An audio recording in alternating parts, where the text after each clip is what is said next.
Yekaterinburgda sodir bo'lgan mudhish fojiadan so'ng muhojirlarga haydovchi bo'lib ishlashni taqiqlash taklifi kiritildi. Sankt-Peterburgda o'tkazilgan reyd mobaynida muhojirlar yashirinishga urindi. Rossiya Federatsiyasida ish faoliyatini olib borish tobora og'irlashmoqda. 10 kun ichida 5700 dan ortiq muhojir Rossiya Federatsiyasidan deportatsiya qilindi. Dron hujumlarini tasvirga olgan muhojirlar endilikda deportatsiya qilinadimi? Rossiyada muhojir bolalarini maktabga qabul qilish tartibi yanada o'zgarishi mumkin.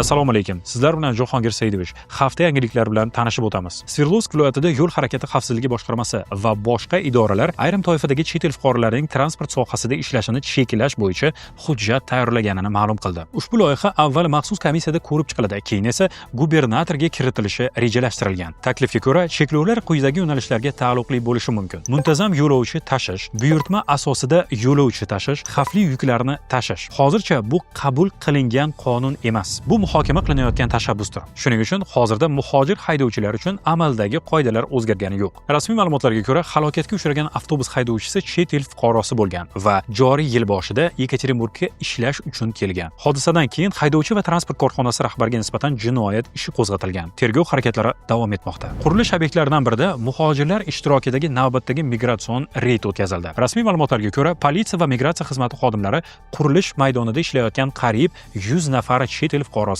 hujjatlarini tekshirgan. Tekshiruv vaqtida muhojirlar qurilayotgan binodan yuqori qavatlarga chiqib yashirinishga uringan. Ayrim ma'lumotlarga ko'ra, ular hatto beton plita bilan kirish yo'lini to'sib qo'ygan. Ammo barcha shaxslar baribir tekshirishdan o'tkazilgan. Tekshiruv davomida 12 nafar chet el fuqarosi Rossiyada mehnat faoliyatini amalga oshirish uchun zarur bo'lgan hujjatlarsiz ishlayotgani aniqlangan. Ularga nisbatan ma'muriy bayonnomalar rasmiylashtirilgan. Sud tomonidan jarima tayinlangan va Rossiyadan chiqarib yuborish haqidagi qaror qabul qilingan. Hozirda qurilish tashkiloti va ish beruvchini ham javobgarlikka tortish masalasi ko'rib chiqilmoqda. Rossiyada pul yuborishda kurs ham, qulaylik ham muhim. Shu sabab o'tkazmalarni Arbuz ilovasi orqali amalga oshiring. Qalqon promokodini kiriting va baland kursda pullaringizni kartaga yoki naqd ko'rinishda yuboring va har bir o'tkazmadan cashback oling. Rossiyada Savdo-sanoat palatasi vakilining ma'lum qilishicha, bugungi kunda 52 ta hududdan mehnat muhojirlarini jalb qilish bo'yicha turli cheklovlar joriy etilgan. Masalan, Sankt-Peterburgda 2026-yil oxirigacha patent asosida ishlayotgan muhojirlarni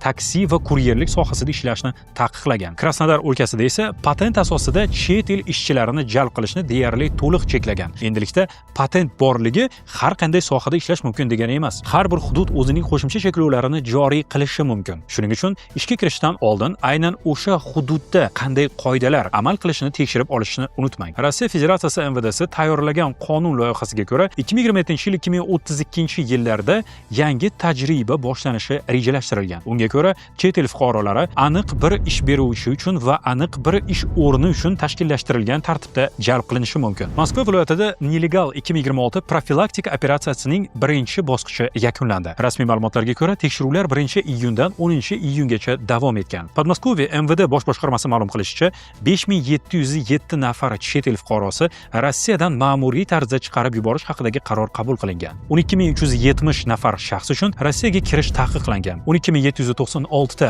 ma'muriy huquqbuzarlik aniqlangan. Rasmiy ma'lumotlarga ko'ra, 8235 ta muhojir Rossiya Federatsiyasida qonuniy yurish qoidalarini buzgan. Bu safar faqat muhojirlar emas, ish beruvchilar ham javobgarlikka tortilgan. Chunki Rossiya Federatsiyasi qonunchiligiga ko'ra, hujjatlarni to'g'ri rasmiylashtirilmagan chet ellikni ishga qabul qilish ish beruvchi uchun ham jiddiy jarimalarga sabab bo'lishi mumkin. MVD ma'lumotlariga ko'ra, migratsiya sohasidagi huquqbuzarliklar uchun umumiy hisobda 95,710,000 rubl miqdorida jarima tayinlangan. Shundan 38 million rubldan ortig'i undirilgan. So'nggi kunlarda Moskva va Moskva viloyatida dron hujumlari bilan bog'liq videolar ijtimoiy tarmoqlarda keng tarqaldi. Shundan so'ng Rossiya Federatsiyasida ayrim jamoatchilik vakillari hamda blogerlar bunday kadrlarni tarqatgan muhojirlarga nisbatan qat'iy choralar ko'rishni taklif qildi. Shundan keyin bir qator shaxslar jarima qo'llash, deportatsiya qilish, hatto jinoiy javobgarlikni kuchaytirish kabi takliflarni ilgari surdi. Hozircha muhojirlarni dron hujumlarini suratga olgani uchun avtomatik deportatsiya qilish haqidagi yangi federal qonun qabul qilingani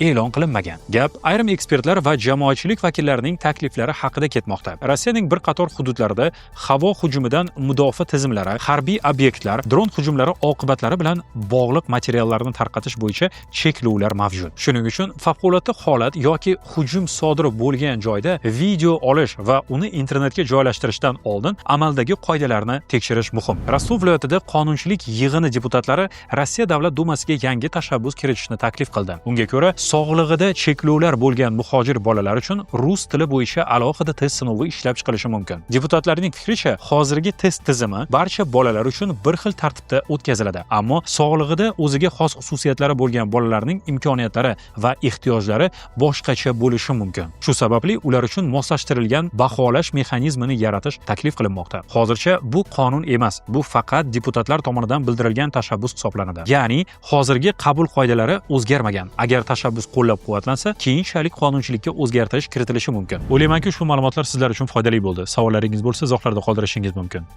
Sog' bo'linglar.